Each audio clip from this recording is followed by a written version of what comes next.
All right. Welcome to Keeping It Real, the largest podcast made by real estate agents and for real estate agents. My name's DJ Paris. I'm your guide and host through the show. I'm very excited for our guest today because she is a superstar of superstars, I would say.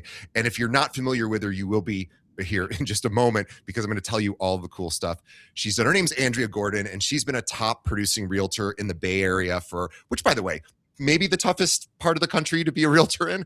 She's been like the top producer there for the past 28 years. She's Compass's top producer in the Inner East Bay. She's done over 1,000 transactions in her career. She also has a podcast for realtors just like me. So check it out. It's called Realizations, RE capitalized. We'll put up a link to that in the show notes. And she really just has a ton of wisdom and you can learn a lot from her 28 years. She's amazing. So check her podcast out. It's available anywhere podcasts are served. But she credits her success to being kind, which of course I always think is underutilized skill, but actually listening to her clients and being also a marketing machine and never straying from her authentic self. She's also a theater director and also a playwright and producer and has written 2 children's books available on Amazon. We'll have links to that in the show notes. And she's currently enrolled in a PhD program in transformative studies at the California Institute of Integral Studies. Of course she is. She's always doing cool things.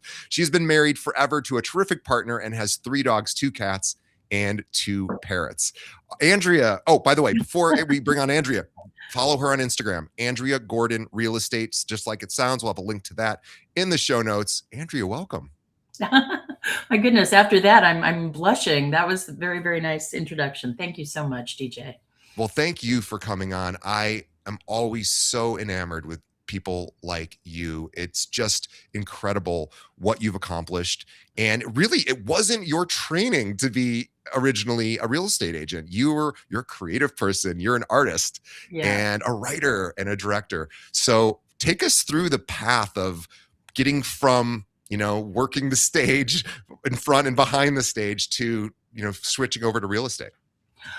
Well, goodness. Actually, theater was what brought me to real estate. First off, they're pretty analogous skill sets.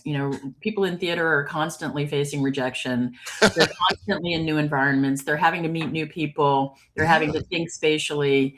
They're having to address, issues that come up in society.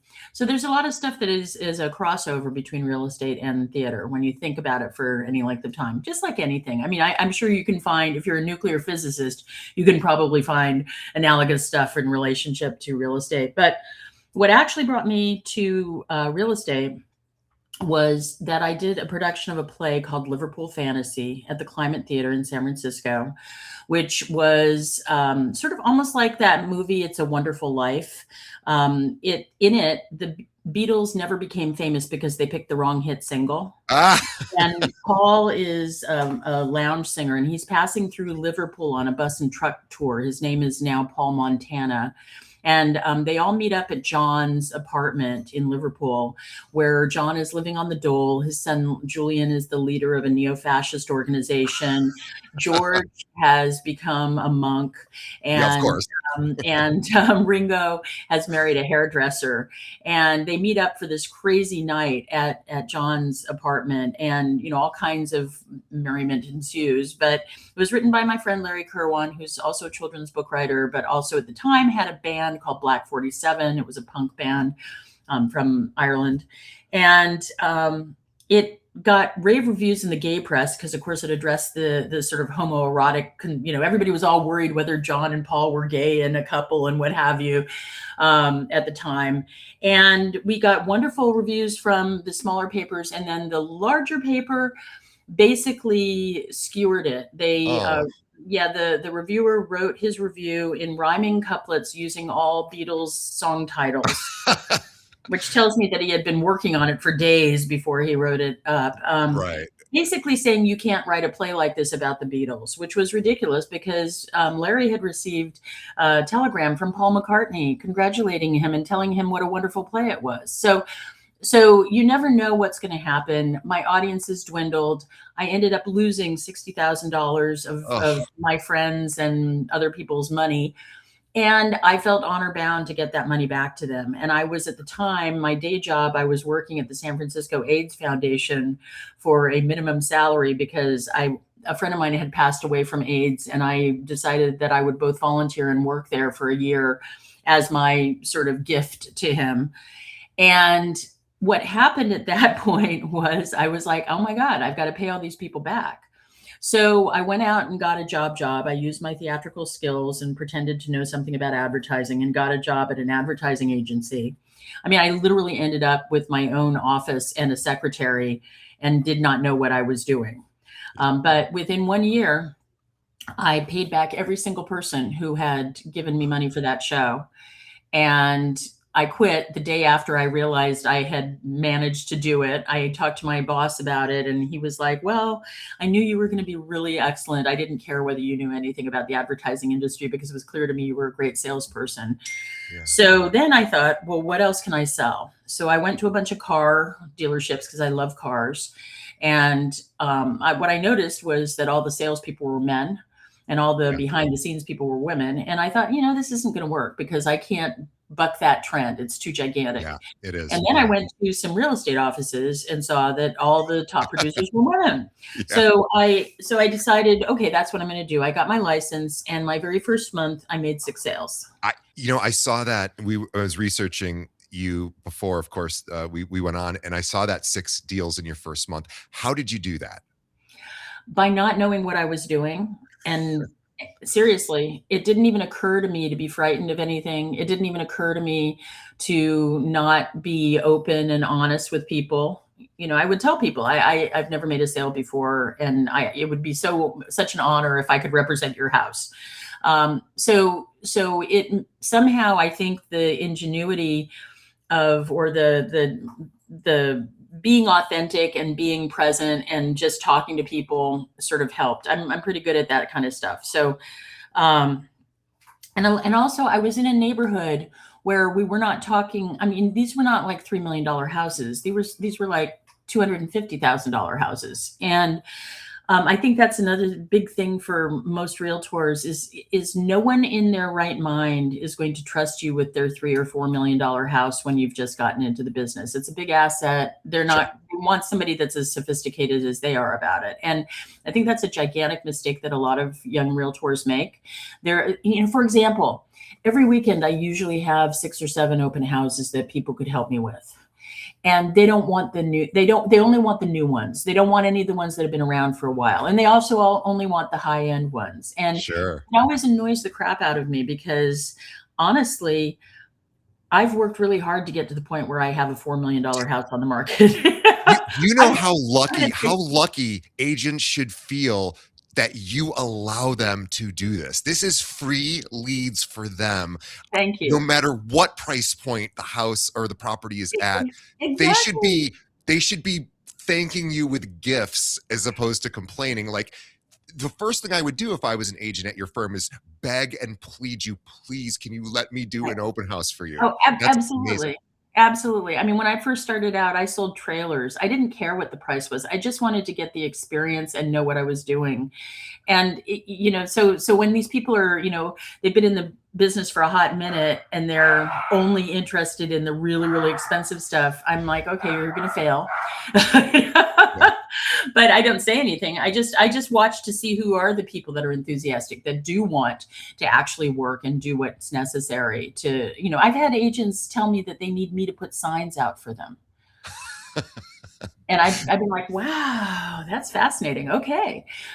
So seriously, first off, creating favor with agents that have been around a while is a really good thing to do when you get into a real estate office, because they're the ones that are going to have the majority of the listings, and they're the ones that are going to be controlling whether you meet buyers or not. So you should really jam on whatever they offer, even if it's been on the market for a while.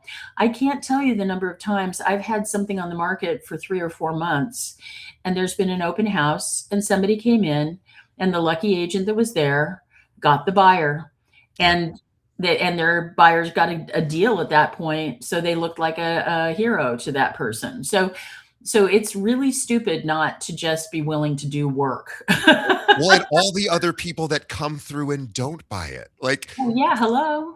I Yeah, mean, oh my goodness. Wow. yeah. And I want to honor you for a few things. First, I love you are very principled. There's a couple of things you said that I really want and I know and I know being philanthropic is really important to you even Mhm. today. I know you spend a lot of time helping your local MLS every month. You spend more hours than you have to do this, which Yeah. because I know you're spending about 30 hours a month helping your MLS, which is insane when the production Oh, you have. you're a sweetheart. Yes, I'm on the board. That's right. Yeah. Well, yeah, and getting a PhD and doing all these other things. So what I heard was this idea of being principled. And it's just like, hey, I lost people money in this theater production that should have made money. And as soon as you said Liverpool, I'm like, I hope it's about the Beatles. Of course it was. And then saying I need to pay these people back. Most people don't do that, and there's that. And then you had a friend who passed, and you said I'm going to volunteer and also get a job here, and I'm going to be of service, and you did. And I just think those principles probably have helped you just set standards for yourself in your own business where you hold yourself to a pretty high standard. I also wanted to mention one quick thing and really get your opinion on it. You had talked about as you got started as an agent. Well, having the theater background is really what I wanted to mention was in theater you're constantly playing different roles. Even as a writer director, you're writing different roles, you're directing different roles, so you are encompassing these roles whether you're performing or directing or producing. And I imagine when you switched into real estate agent mode and got 6 deals your first month, you probably just were like, I'm playing a different role now. And it's so easy for you to just go, well, now I'm this, because that's what actors do, right? Actors Mhm. play the role and they go 100% in. So you probably just went 100% in it. Like you said, Yeah. it didn't occur to you not to do it. And you didn't, yeah. So I imagine that probably really helped you. It did. And, actually, I've written a book called Realizations that is for agents, and it'll be out in October. It's actually a book that talks a lot about how actors work and consequently how you can take that skill set and place it into the framework of real estate. I really think that every realtor should take an improv class because a lot of what we do is thinking on our feet, being in situations that are unusual. You have to be able to think out of the box with a moment's notice in certain sorts of situations, right? Yeah. Yep. So improv is great for that. And I think that it also opens people up to what is possible and inside their psyche. By the way, my dog is probably going to bark. Nope. Hey, that's what dogs do. Now, I want to talk about you grew up in a really creative household, right? Yeah. Your father was a concert pianist at UC Berkeley. Your was an opera singer who toured the world, right? So, Yeah. how did growing up with parents like that who were so creative and so skilled at their particular art, how did that shape how you like approach your business? I think it really opened me up in so many ways. I mean, my dad was a practicing Buddhist. My mother sought a lot of spiritual guidance from different religions, what have you. The grandparents, one side was Jewish, the other side was Lutheran. And because of all of that, we got exposed to unbelievable philosophy, lots of intellectual conversations, lots of amazing people coming over to the house. I was very aware about politics. Of course, growing up in Berkeley, with my father working at the university, it was a very political time. There's a famous story in my family about me wanting to invite Khrushchev over for dinner because then he would know what nice people we were and wouldn't be so mean to the United States, Oh, I love that. which gives you an idea how old I am. And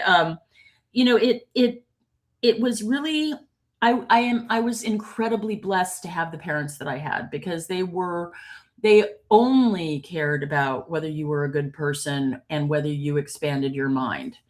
Mhm. And because of that, like, I remember my mother sitting me down when I was about 12 going, please don't learn how to type. I don't want you to be a secretary, which caused me no end of problems because I didn't learn how to type. And then when I was in graduate school, I was like, paying people to type my papers and things, but now I know how to type very well. But yeah, it was a very unusual upbringing, and I think that has stood me in good stead. I think anytime you can seek out amazing experiences as a human being, I mean, we're only here in this physical form once, and you have to just revel in whatever it is life brings to you. So if you're not enjoying it, don't do it unless it is going to lead to something that will cause enjoyment for you. Hard work is out there all the time, so you do have to work hard, but the reality is that the process of working hard can also be a beautiful thing, and I think it's a big teacher. So for me, I'm not frightened of hard work. I'm not frightened to get dirty. I'm not frightened to experience whatever it is I can possibly experience. My theater training helped me with that, but also real estate teaches you that. I mean, constantly, realtors, we're always meeting people at the most significant moments in their lives. I mean, think about it. They've either had a baby, they've gotten divorced, they've gotten a job, somebody's died. I mean, these are the intersection points in people's lives that are super significant for them, and you have to be there and able to transit through that kind of psychic energy coming at you, where whatever it is, because even happy things can be very, very stressful for people. Oh, of course. And I suspect, this is a guess, you'll correct me if I'm wrong. I bet you feel lucky to help people during those big experiences. Oh, absolutely.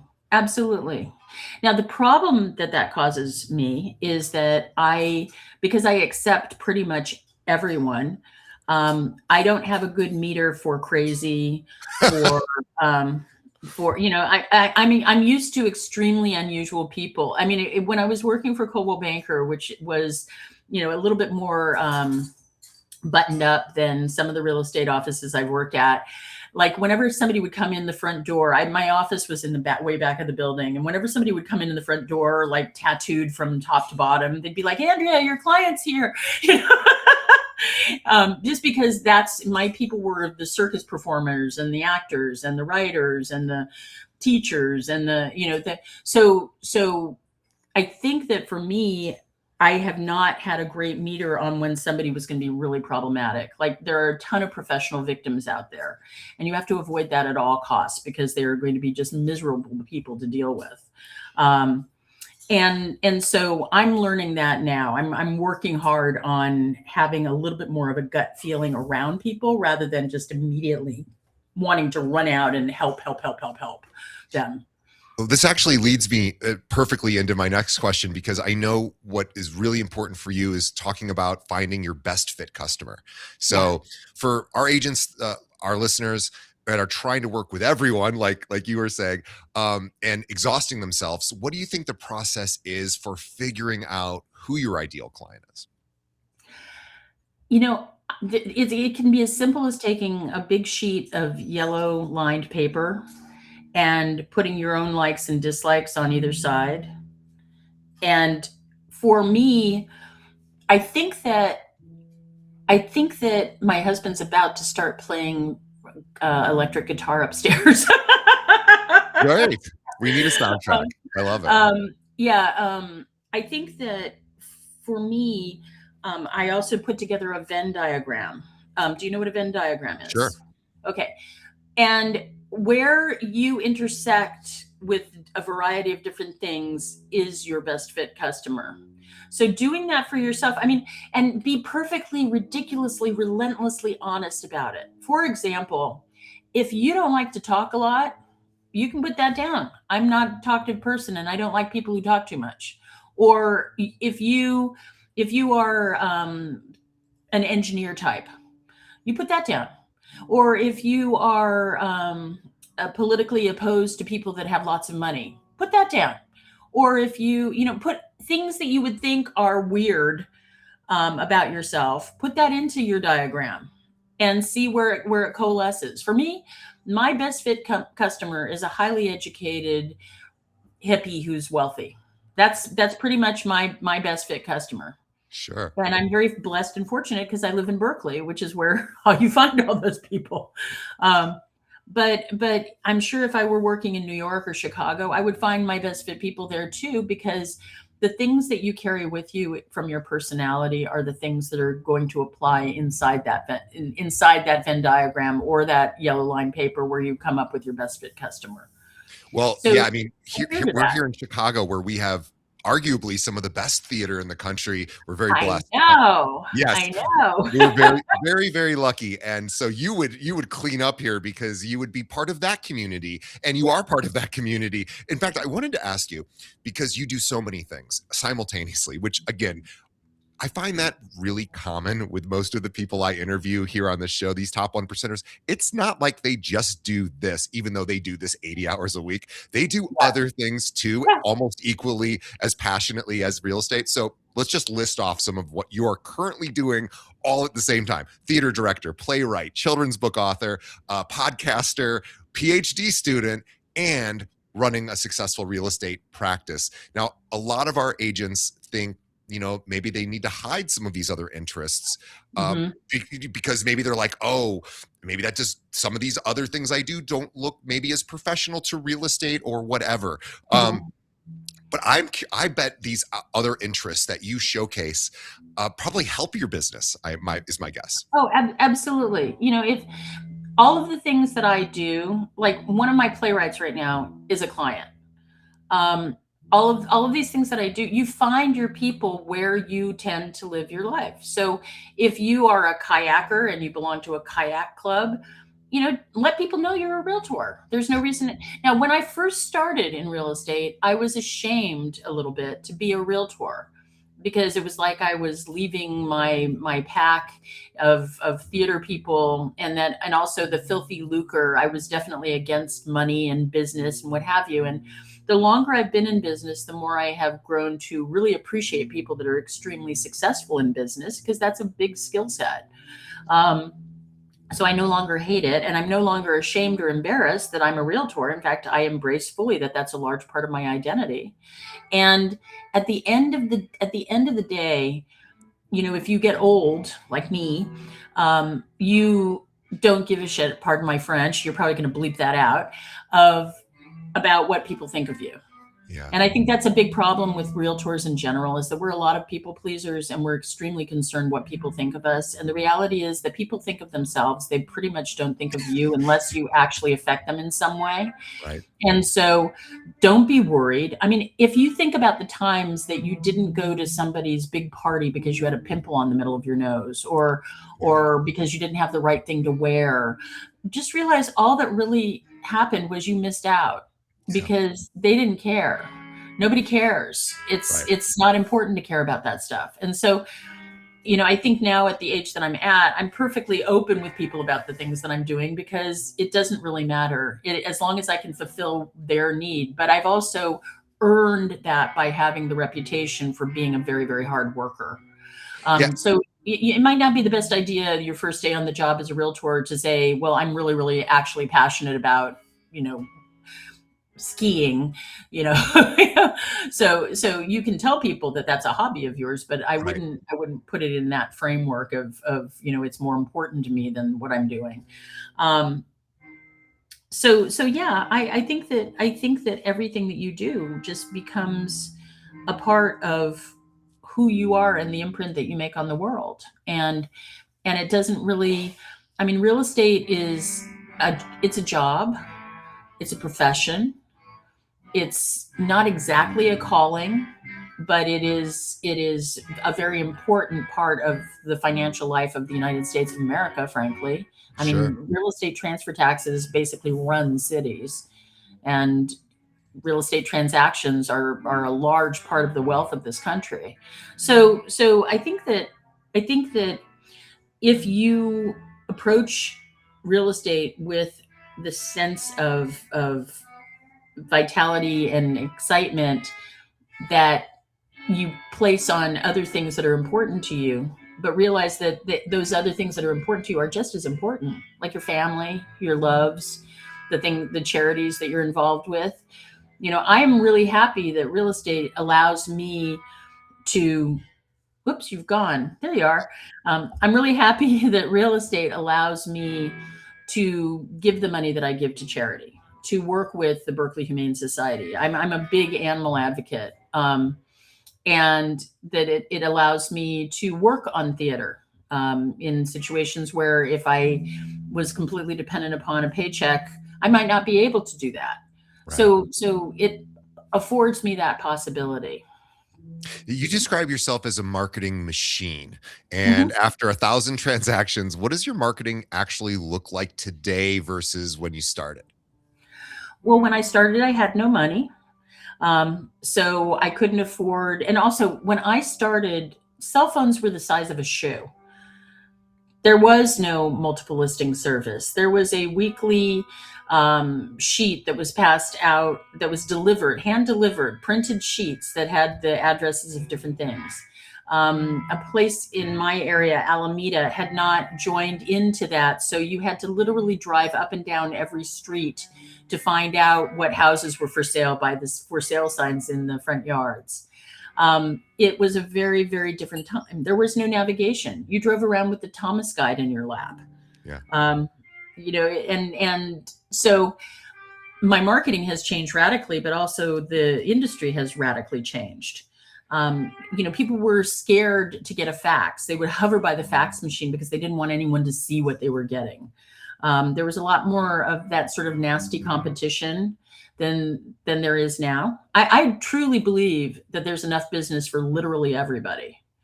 There's no reason to be competitive. Only be really, really, really competitive with yourself. Know your numbers down to the nth power, and know how many conversations it takes you to get a client.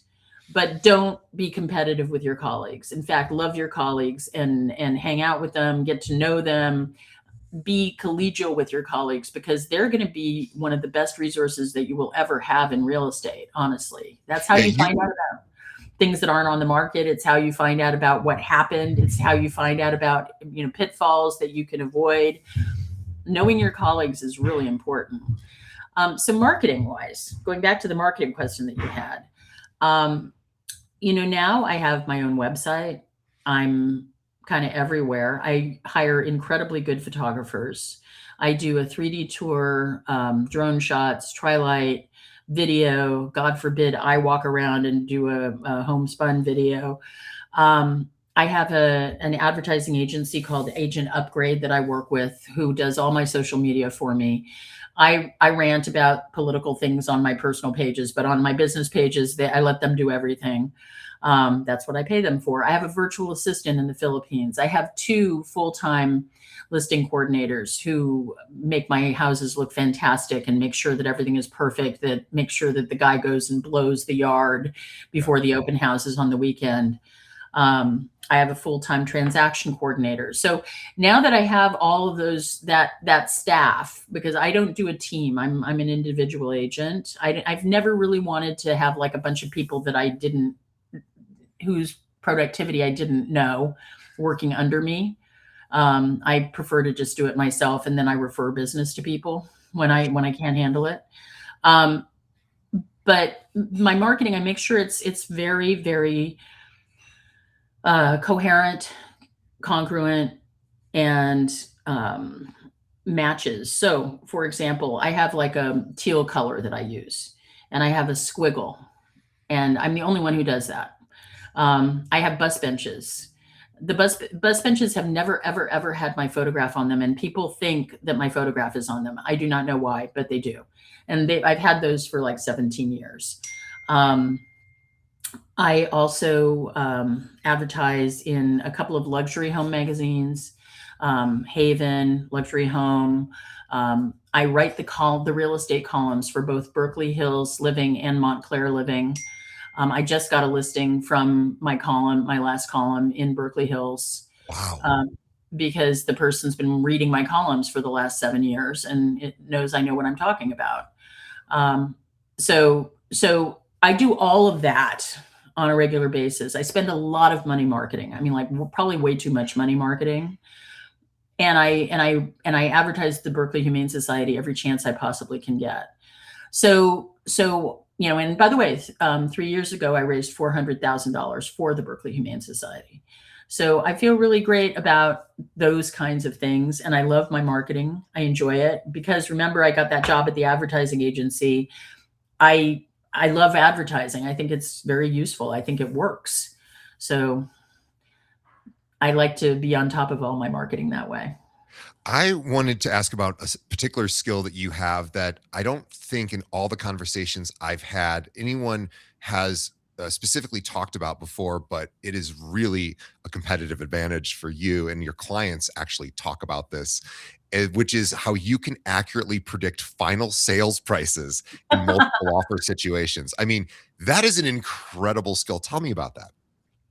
My goodness, you did research me, didn't you, though? Mhm.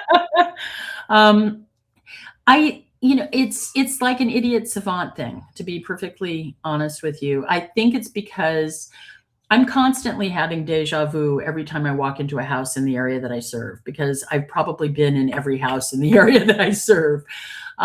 So I have a deep awareness of what has sold in the past, what's coming up, who the agents are, how they tend to price, what their patterns are. Because there are a lot of people in my area, for example. I don't know if it's common in Chicago, but in my area, people will underprice grotesquely. Mm, And one of the things that I do with my buyer clients is I do comparative market analyses for them on every single house that they're thinking of writing on, because the list price compared to what it's going to sell for are very different things. There are people out there that will price a house at 899,000 that is going to sell for 1,250,000 or above. And so it's very stymieing for clients to try and figure out those prices. And so I'm kind of aware, and I know the people that do that. I'm kind of famous for not doing that. Like I generally will go to a listing appointment. I want that trend over, but it's not over. I will go into a listing appointment and say, worst case scenario, this is what you'd get.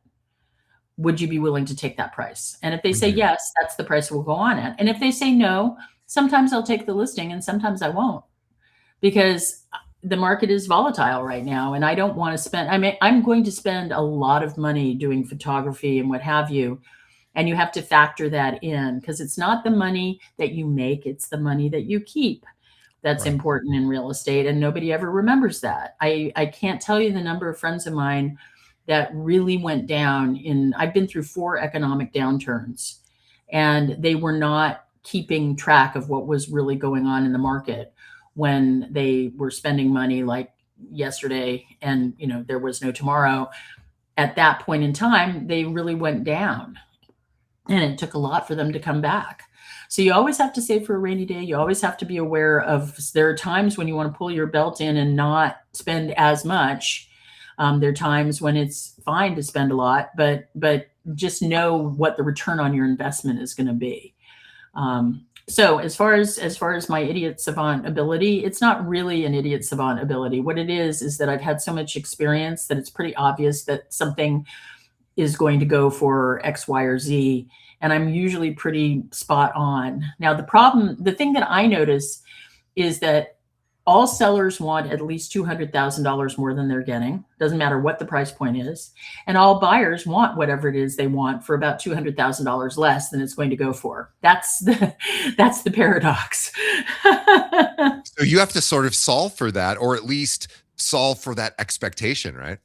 Yeah, absolutely. Absolutely. And, sometimes it works, sometimes it doesn't. I literally, about a month ago, I closed escrow on a property that the seller had bought it for $750,000. They wanted 2 million for it. They bought it 5 years ago. I got them 1,780,000 for it, and they were not happy. Ah, And they had that's not put very much money into it. And, that level of greed yeah. is, you can't address that because it's ridiculous. It's funny that I mean, that is an incredible return on investment, and yet, yeah, but people all have their different opinions about what they should have, And I and and I have noticed, by the way, in the last 10 years, that there has been a growing greed factor and a Mm, growing kind of lack of kindness factor out there. People interesting. are out for themselves a lot more than they ever have been before. And, I won't get political on you, but you know what my thought process is. Well, I also think social media contributes to that because Absolutely. it's a lot of, "Hey, look at me," and a lot of, "Hey, look at me," is look at the things I have or look at the things I project that I have. So there is a little bit of a feeding the machine of getting sort of those likes and those comments based Mhm. on, "Here's what I have, here's what I can show you." So I Right. think, it's a lot of kinda where we're at right now, which is unfortunate. I do think, though, I hope that we'll eventually find the data will be, I mean, it's already here, but the data on things like social media will be so obviously bad for us that the next generations hopefully will reject and go, no, compassion, kindness, actually interacting with people in real life and trying to understand each other is really, really the key. I Uh, think that's the currency of the future, to be honest with you. I think we're getting to that point where if we don't, then shame on us. Then it's fine if the AI overlords take over and we no longer are meaningful in any way, shape, or form because we deserve it. That's how I feel about yeah, it. I agree. You credit actually listening to as one of your keys to success, and of course that sounds simple, but after 28 years and 1,000 transactions, what does actually listening mean to you that you think many agents miss? There are subtleties in people's ways of communication that people don't kind of key into when they're talking to somebody. First off, most people are thinking about what they're going to say next when they're talking to somebody. Yeah, That's a normal thing. That's totally normal. And and most of the time it's actually okay because most of the time conversations are relatively meaningless and just there's just a little bit of import in there that should be paid attention to. But if you're actually hearing someone's goals, aspirations, dreams, desires, what have you, then listening for how they speak, how their physical being is while they're saying those things. I mean, body language is a very huge thing. Like if somebody's talking and they're standing like that, what are you thinking about what they're thinking? They're rejecting you, right. right? If somebody's open, leaning in, mirroring you.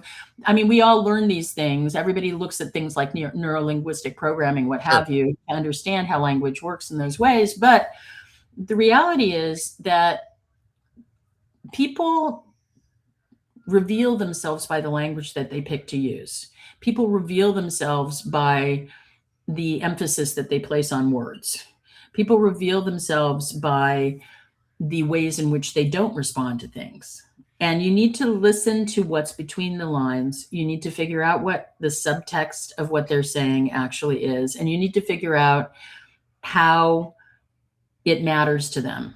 Because if it doesn't matter to them, then you don't really have a client, for example. Right. So yeah, so I could apply this in the recruiting space because I'm always trying to attract realtors to my firm. And what I did for the first probably 13 years doing this was the wrong approach, although it worked, but it didn't work as well as what I'm doing now.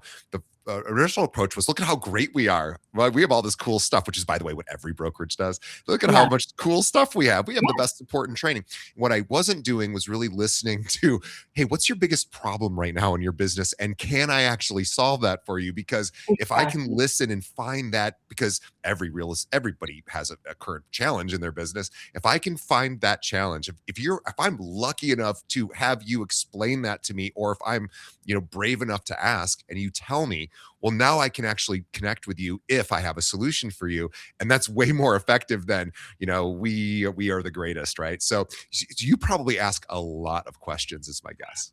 I do. I do. I really work hard at wanting to know. Ooh, first off, you're going to spend a lot of time with this person, whether they're a seller or a buyer, and you want to see if it's a fit.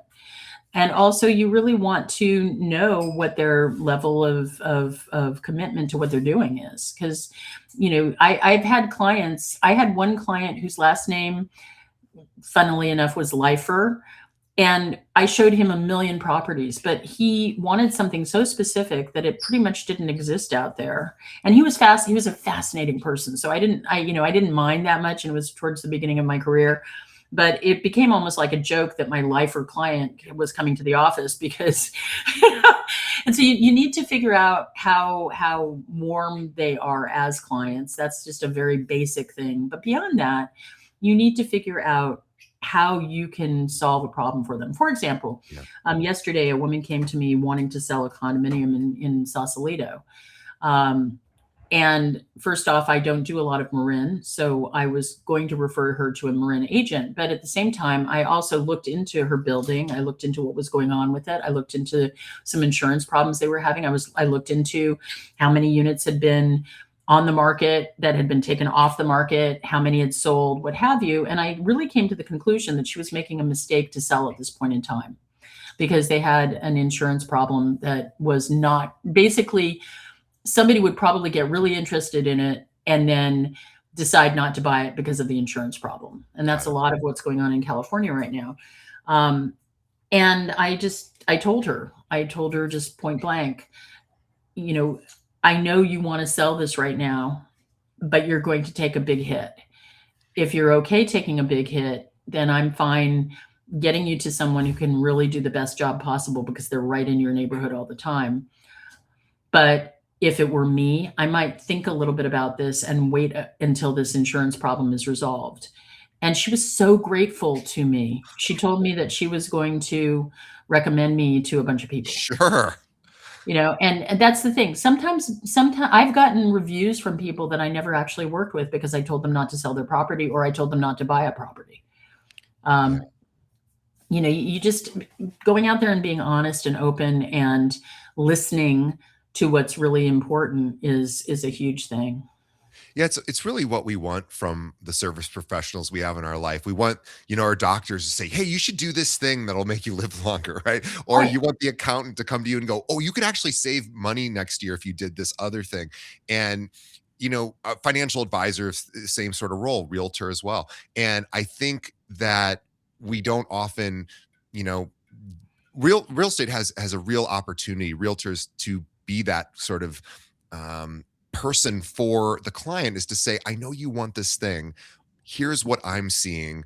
And Right. here's maybe the better play, or at least what I would do if it were mine, which is, by the way, what I always ask anyone when I have to make a big decision and I have to get someone's opinion and they're an expert. I go, if this was your problem, what would you do? And Exactly. I usually just do whatever they say, no matter whether it's the painter I hired, the plumber, or an accountant or whatever, because I always go, they're going to know better than I will, and you do your homework too, so people know that you know what you're talking about. And it's taken you all these years to accumulate Yeah. all this wisdom, but you spend time studying. You're a student. So Yeah. I love the fact that you probably just put in more hours into not just showing homes, but learning the area. You know your market, and you're like, oh, Sausalito, I could do it, but I'm not as good as so and so. They're going to be a better fit. The most honest and authentic thing I can do is pass that over to my Mhm. friend who's going to do a better job. And it's so obvious to you to do that because you're like, no, I'm East Bay person, Yeah. and Yeah. I think that is a brilliant strategy. Well, it certainly will save on gas too. Um, yeah, no, I mean, I figure any place I'm like a cab driver, I can serve very, very well. But if I'm not, and if I don't have that sort of institutional knowledge of what's gone on before, like Berkeley, I can probably tell you stuff about Berkeley into the 1920s. Yeah. Um, and so I feel really comfortable. Anything to do with Berkeley, I'm very happy to help somebody with. And why not and that's the other thing, get a referral fee from somebody for Right. something you don't really know about. I mean, if that woman goes ahead and decides to sell regardless of our conversation, I will get a 25% referral fee from that agent. And that's Yeah. better than me possibly making an error because I don't know the area that well. That's the other thing. Everything is getting very, very litigious out there. And you have to really, really know your stuff. You have to really, really document everything. You have to really be clear on the new laws that are coming into play in that exact area, or you could end up in a world of trouble. Yeah. Well, Andrea, you are an amazing just person. You do a Thank lot you. for others. You have a successful business which supports yourself and your family and all of that. And it's amazing that you do all of that and you have all these outside interests that you incorporate into your life and you just sort of do it all. And but giving back, I know, is so important to you. So we applaud you for all the help Thank that you. you give the industry. It's not just your side projects that interest you. You're actually helping your local industry and your MLS and obviously the local charities and other foundations that you support. And you sit on boards and you do a lot of cool stuff. And I think passion is what I hear a lot coming from you and exploring passion and really taking it everything. We were talking about this, I think, even before we went live, which is taking your life very seriously and being Yes. very, very Yeah. precise about the things you want to do and really going all in. You're an all in person. And I love that. And so, on behalf of our audience, we thank Andrea for her time. Her podcast is Realizations. We will have a link to that in the show notes. It's for realtors. So, listen to Andrea. She's at 1,000 transactions. She's just an absolute amazing top agent in a very difficult market. And she knows that market better than probably anyone else. And that's why she's so successful, in addition to other reasons. And you can get some of these ideas from her by listening to her show. And also, let's follow her on Instagram. That is Andrea Gordon Real Estate. We'll have a link to that in the show notes. On behalf of Andrea and myself, thank you to our audience for getting to the end of the episode. We appreciate you. Thanks to our sponsors. And as always, the best way that you can help us with our show is by telling a friend. Think of one other agent in your office that could benefit from hearing this great conversation with Andrea. Lots of wisdom there. And shoot them a link or let them know about it. Keeping It Real, of course, is our name. And you can find us anywhere podcasts are served, just like Andrea's with Realization. Andrea, thank you so much. I appreciate your Thank you. time, and we will see everybody on the next episode. Thanks so much.